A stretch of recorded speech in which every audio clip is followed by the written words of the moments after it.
Hello, lovely recovering perfectionist. I'm Claire Riley, and you're listening to episode number 72 of the Recovering Perfectionist podcast.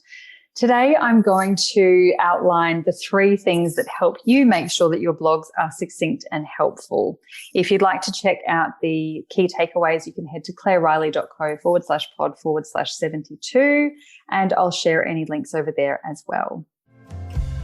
This is the Recovering Perfectionist podcast, and I'm your host, Claire Riley. Alrighty, this is a really big one, right? We talk about this a lot in Batshit Crazy, which is my beautiful monthly membership program that helps you get consistent content created all the time for your blogs and socials and newsletters, for example. And we talk a lot about at the end of each quarter, we do a quarterly planning party where we plan our content for the next 3 months all together as a group. And one of the things that I ask everyone to do before we even get started is these 3 things.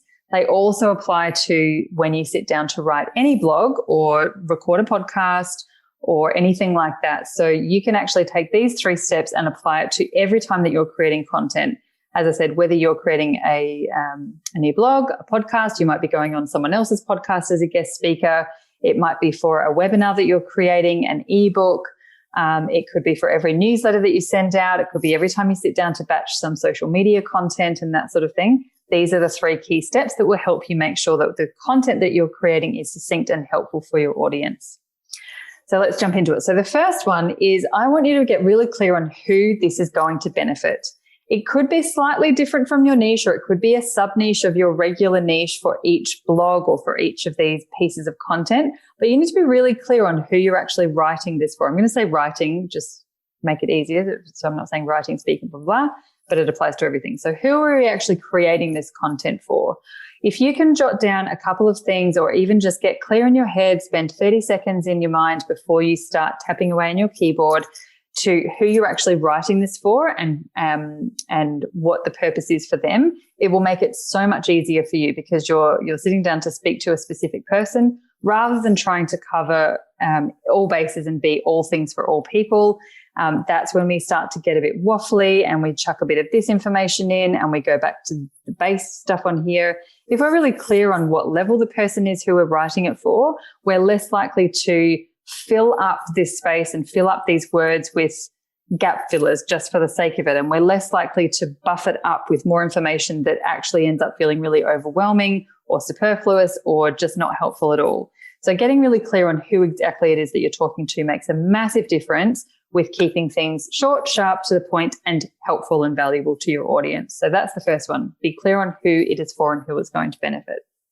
The second thing is, what are the points that you want them to walk away with? So often, especially when we're writing a blog, we do a couple of introductory kind of paragraphs to set the scene and introduce what it is that we're talking about. And then we might go into our bullet points and then a conclusion.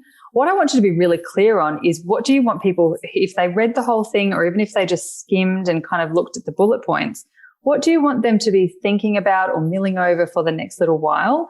Are there any changes that you want them to make? Is there just one key takeaway that you want them to grasp and to really have gotten from this? And if you, for example, got, let's say 5 people to read it, what would you want most of them to say they got out of it? All right. That helps you, again, be really succinct. So we're not just stuffing it with, oh, well, I thought I was going to do 7 steps, but I really only need to do it in 3, but I'll find 4 other things. That sort of thing. So be really specific about what you want them to actually walk away knowing, thinking, feeling, doing, understanding, all of that sort of thing. Be really clear on that and stick just to those things. If you find that what you want them to understand is a list of 25 things, consider breaking it down into a couple of smaller blogs or bits of content, or pulling those things into like 3 subsections, perhaps with their little sub bullet points as well, if that's really important. We really want this to be easy to digest at the right level for your person who you've established in step 1. And the third thing is understanding for you and for them, what do you want them to do after they've read this content? Now, this is a bit of a double-edged sword. We want to know what you want them to do for themselves and what you want them to get out of the next step, but also what's the purpose of this blog? What do you want them to do after they've read this? So it might be you want them to comment, you want them to share, you want them to give you a thumbs up. Or you want them to sign up to get a freebie so they're on your email list so that you can market a new product to them. Or you want them to share it with a friend so that you're spreading the word further. There's a lot of different reasons why you're putting this content out there and what you want people to do with it.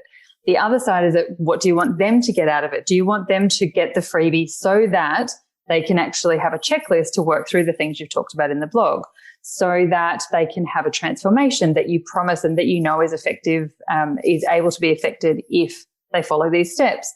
Do you want them to feel calm? Do you want them to feel empowered? All of that sort of thing comes into it. So having those three filters, I suppose, to working out what sort of content you're going to put out there with your big chunky bits of content makes it so much easier, rather than sitting down and going, oh, I've got to do a blog today, I might as well just write something. It just becomes a bit superfluous and it feels really heavy as a task. It doesn't feel fun. When you follow these steps, you're more likely to create something that's helpful, valuable, quality, and has a very specific purpose for you and also for the reader. And it brings back that joy of content creation. It's much more likely to be engaging, which means you can open a conversation and carry on that ongoing engagement with your audience as well. So just to sum up, the three things that I'd love you to get clear on before you go creating any chunky bits of content is, number one, who is it for and who is going to benefit from this, and writing or creating that content purely for that person. Number two is, what are the key points that you want them to walk away from? My suggestion is around 3 to 5. Like in this one, there's 3. What are the 3 to 5 things you want them to walk away knowing, doing, thinking, feeling? And thirdly is, what do you want them to do once they've finished digesting this piece of content? I hope that's been helpful. I would love to know what your thoughts are. And if this is helpful, leave a comment or share or whatever you want to do. And you can also grab all of the information, all of these, the outlines, and also leave your comments at claireriley.co/pod/72. Until next time, I will see you on the next episode. Bye, everyone.